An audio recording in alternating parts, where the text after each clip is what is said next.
Bună, vărsător! Bine ai venit și mă bucur să te am aici alături de mine. Ce ai primit tu acum în ceea ce privește arhetipul tău sau arhetipul cu care tu să lucrezi în această perioadă? Am primit inima. Ai primit inima și uite, am să îți arăt acest card cu numărul 31 și am să te rog să îl vizualizezi, să îți închipui ca și cum prin chakra ta coroană această imagine intră în subconștientul tău și în celelalte chakre și întreabă-te ce ai tu în inima ta, ce ai tu în casa ta, în centrul tău, pe tronul tău, ce este așezat. De asemenea, tu poți să lucrezi cu acest arhetip, vizualizând, spre exemplu, în fiecare dimineață sau în fiecare zi, pentru câteva secunde această imagine și să știi că poți să găsești această imagine și pe internet. Nu este necesar să deschizi de fiecare dată acest videoclip. Cu această inimă, ce ai tu în inima ta? Unii spun că în inima ta e ca o peșteră sau ca un lac. Așează-te acolo și încearcă să descoperi ce ai tu acolo. Ok. Ce ai pus pe tronul tău? Hai să vedem acum din tarot ce mesaje primim pentru tine, dragă vărsător. Știu că ai așteptat ceva timp această citire și nu îmi cer iertare pentru acest lucru, pentru că aveam nevoie de o pauză și cu tine pot să mă exprim și pot să mă confesez într-un oarecare fel. Aveam nevoie de o pauză pentru a-ți reda mai apoi mesajele așa cum e menit tu să le auzi astăzi. Eu astăzi lucrez cu energia chakrei comunicării, a 5-a chakră. Am meditat deja de ceva timp și am încercat să mă eliberez de acele stringuri care mă țin blocată din chakra aceasta. Te invit și pe tine să faci același lucru, bineînțeles, dacă simți asta. Și poți să îți imaginezi cum ce e aici, turnul. Poți să ești nerăbdătoare, ești nerăbdător. Poți să îți imaginezi asta și promit că trec la citirea ta. Poți să îți imaginezi cum vizualizezi și verifici dacă există anumite stringuri pe chakra ta a comunicării și după aceea să le iei în mâna ta și să tragi ușor de ele, așteptând ca acele stringuri să se elibereze, mai apoi încărcându-te cu energie cosmică. Ajută foarte mult. Vei simți o căldură în dreptul centrului gâtului.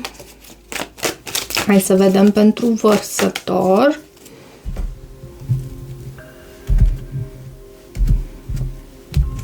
Bineînțeles, sunt și meditații foarte multe ghidate, profesioniste, care te pot ajuta în acest sens. La baza pachetului, o decizie. Văd 2 de monede, roata norocului și 4 de bâte și te văd și pe tine cu această regină de spade. Fie ești foarte mult solicitată pentru că anumite cicluri din viața ta au intrat în mișcare, în schimbare cumva și poate te afli la un moment de cotitură care te face să te simți solicitat, poate chiar în privința casei tale, pentru că avem și acest 4 de bâte, sau a stabilității tale. E ceva ce te face să jonglezi aici. O situație... Da, eu văd ca un moment de cotitură pentru tine, Vărsător. Un moment de cotitură care te face ușor să te afli la marginea prăpastiei, cumva, și aproape de acel moment în care te hotărăști să pășești în necunoscut, însă lucrul acesta nu e ușor. Nu e un lucru ușor. Să ieșim din zona noastră de confort cere efort. Poate pentru tine nu, pentru că ești un semn de aer, dar mai ales pentru semnele de pământ, care sunt obișnuite cu rutina și... Da, cu rutina și obiceiurile, e foarte greu. Hai să vedem 6 de spade în situația de față, regele de cupe în provocare, 3 de cupe în subconștient, regele de bâte în ceea ce tu lași în trecut, în gândurile tale 9 de bâte, 8 de cupe în viitorul apropiat. Temperanța este un sfatul pentru tine și în același timp starea ta emoțională. În energia care vine din exterior, cineva se simte pus la pământ, se simte trădat, ceva s-a încheiat, poate tu ești cea care pleacă aici. Și lucrul acesta e resimțit, face valuri. Frica sau speranța, avem acest cavaler de spade care acționează foarte rapid. Reprezintă și o carte care aduce adevăr. Asul de spade, foarte frumos, este un rezultatul posibil obținut. Posibil...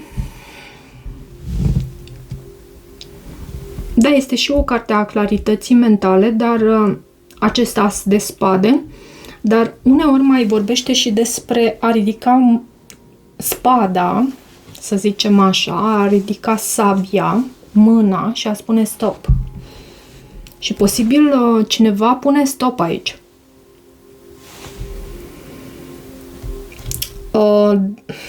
Ok, în planul financiar avem regina de bâte. Regina de bâte este o luptătoare și dacă ești tu în această energie, să știi că nu mi-e teamă cu nimic pentru tine în planul acesta financiar. Văd că ești perfect capabilă să lupți pentru a te apăra, pentru a crește de asemenea, pentru a atrage în viața ta stabilitate. E bine. Hai să vedem ce este cu acest 6 de spade. 6 de spade poate să anunțe și o plecare și avem și acest 8 de cupe în viitorul apropiat. Deci tu cumva te gândești de ceva timp la această plecare, la această călătorie pentru unii poate. E ceva pe o distanță mai lungă sau mai scurtă, nu aș putea să spun acum în această citire, însă 6 de spade este și o carte a progresului. Poate că e ceva ce tu plănuiești aici, cu acest 7 de monede și 6 de spade, și pentru care dai dovadă de curaj, poate ai de a face și cu un leu, poate că ceea ce trebuie să lași în urmă cu această călătorie, cu acest 6 de spade, mi se transmite aici că ceea ce tu lași în urmă oarecum te face să pleci cu inima îndoită. Și avem în provocare regele de cupe. Curios acest card, tocmai în provocare. Poate ai de a face cu un rac, un pești, un scorpion. O persoană care, având în vedere că este aici în provocare, poate să fie și ușor manipulatoare. 2 de cupe. Văd acest parteneriat aici între tine și această persoană și 2 de monede și nevoia de a lua o anumită decizie. Vezi tu, avem acest 2 de monede, 2 de monede. 2 sunt cifre, este o cifră, 2-ul este o cifră pentru parteneriate și în același timp pentru decizii. 3-ul de cupe este în subconștientul tău. Sărbătorești ceva anume. 3-ul de cupe arată și o stare de spirit foarte pozitivă la tine, fiind în subconștient, și 3 de bâte.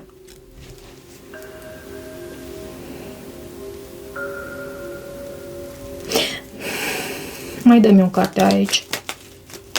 Ce avem în subconștientul vărsătorului? Ce avem în subconștientul vărsătorului? 6 de bâte. Tu te simți victorioasă, victorios, victorioasă, plină de reușită. Sărbătorești ceva anume. Ești într-o perioadă de expansiune, dragă vărsător. Ești într-o perioadă în care te apropii de o anumită reușită și o simți cu toți porii tăi, chiar dacă încă nu este în viața ta această reușită. Regele de bâte este în energia pe care tu o lași în trecut. Poate fi vorba despre un semn de foc, un leu, un berbec, un săgetător. Mai poate fi vorba despre o energie și uite, acum văd că avem această pereche, regele și regina de bâte. Și așa cum spuneam, mai poate fi vorba despre o energie pe care tu o lași în trecut, nu neapărat despre o persoană. Văd luna și 4 de spade și pajul de bâte.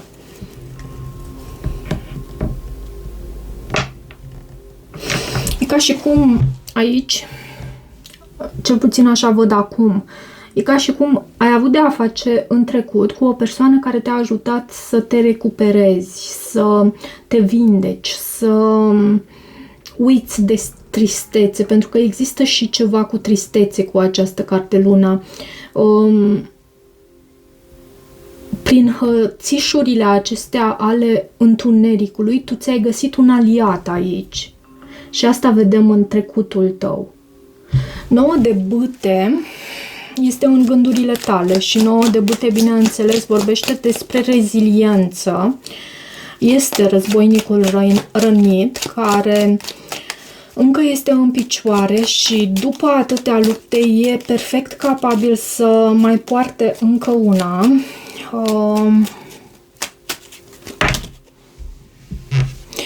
Dă dovadă de putere, dă dovadă de determinare acest 9 de bâte. Cavalerul de cupe. Poate ai de a face și cu un semn de apă. O persoană fermecătoare, așa, în felul în care se arată, curtenitoare, cu un șarm aparte, dar nu știu de ce tu ești în gardă aici, în legătură cu această persoană. Și avem 8 de cupe în ceea ce vine în viitorul apropiat, 6 de cupe și justiția. Lași trecutul în urmă și asta pentru a manifesta ceva anume. Foarte mult sunt subliniate semnele de apă, dar aici 6 de cupe este o carte a nostalgiei, o carte care anunță faptul că te gândești foarte mult la trecut, la momentele pe care le-ai petrecut, poate chiar cu o anumită persoană. E ca un fel de ruminare asupra trecutului și cu acest 8 de cupe e ca și cum lași acest lucru în urmă. De ce aceste cărți în viitorul apropiat? Mai vreau o clarificare aici. Diavolul. Diavolul poate să anunțe o legătură cu un Capricorn, bineînțeles, dar poate să anunțe faptul că lași în urmă ceea ce este toxic. Ceva toxic din trecutul tău. Și văd că îți dai seama că vindecarea ta este pe primul loc aici, cu acest card Temperanța, este în sfatul pentru tine. Și Temperanța mai poate să anunțe faptul că ai săgetător pe harta natală. De ce Temperanța?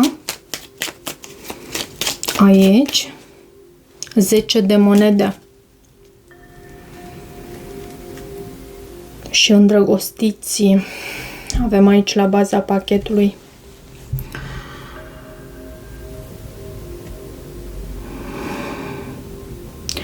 Temperanța și acest 10 de monede anunță faptul că tu îți alegi stabilitatea ta, faptul că și e bine lucrul acesta, e bine să faci asta. Alegi calea aceasta de mijloc și nu a merge la extreme și poate chiar să îți...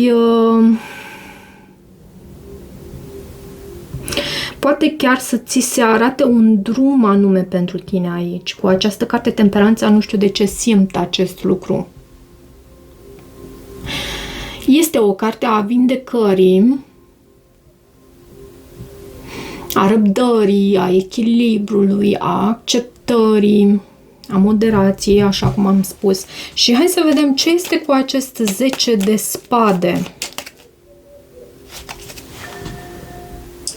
Ce este cu acest 10 de spade în energia care vine din exterior? Cineva se simte trădat, cineva poate se simte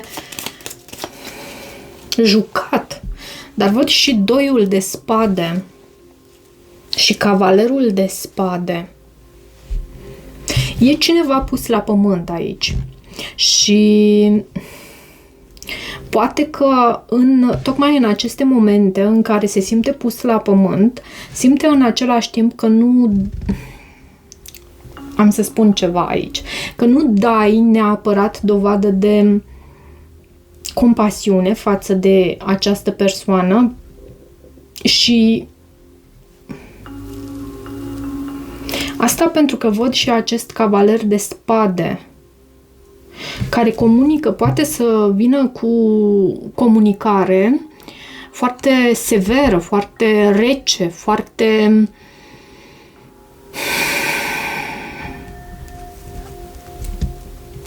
imprevizibilă uneori și lipsită de compasiune. Mai dă-mi o carte aici. Ce este cu energia din exterior? Ce este aici? Ce avem aici? Cavalerul de monede. Poate ai de a face și cu un semn de pământ care se simte abandonat. Sau lucrurile se mișcă destul de încet aici. Și mă uit la acest 10 de spade, e ceva, tu ai plecat dintr-o anumită situație, aș putea să spun, o situație toxică și e ca și cum cu ultimele forțe această persoană încearcă să ajungă la tine, încearcă să vină înspre tine, însă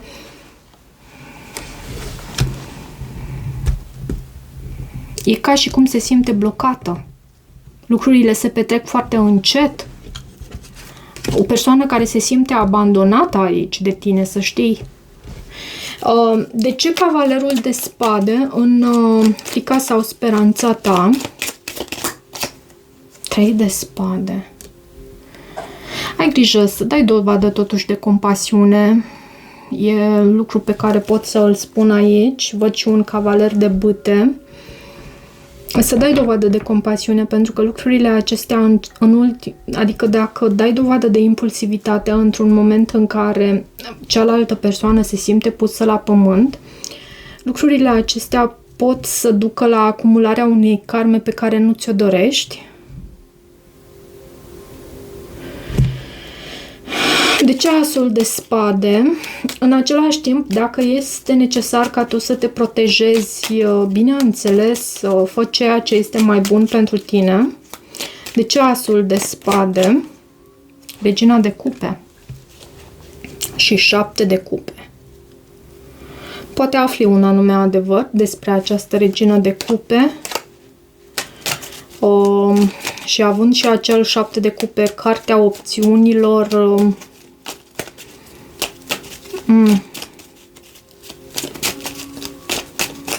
totuși că te desprinzi de cineva aici cu acest as de spade. Cineva pe care la un moment dat l-ai iubit enorm. 3 de cupe și pajul de monede. Poate fi și o a treia energie despre care afli ceva anume. Bineînțeles, 3-ul de cupe anunță fericire, prietenie, comunitate, sentimentul acela că aparții unei anumite comunități. Și avem asta aici în rezultatul posibil obținut.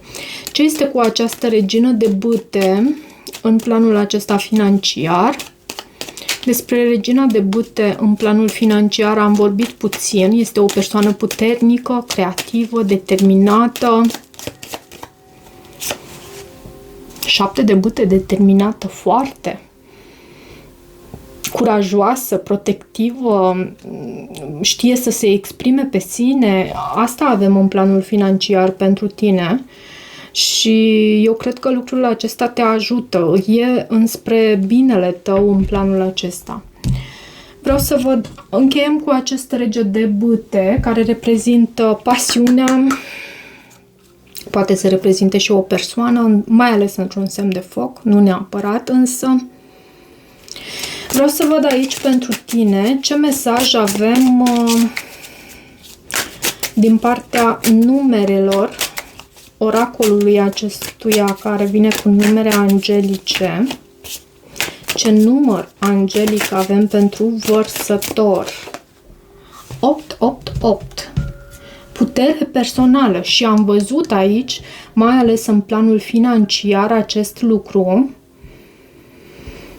Abundență în planul material și spiritual, avere, resurse, forțe, echilibru, încredere, câștig material, dar și romantism. Tot ceea ce este bun și plăcut în viața ta se va multiplica. Îngerii trimit acest număr să te reasigure de prosperitatea și bunăstarea din viitor, care vine înspre tine.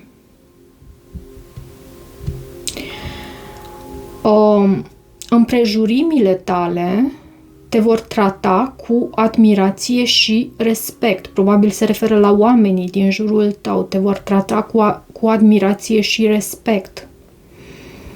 Folosește acest lucru pentru binele cel mai înalt și nu mă îndoiesc de faptul că tu vei fi capabil să faci acest lucru.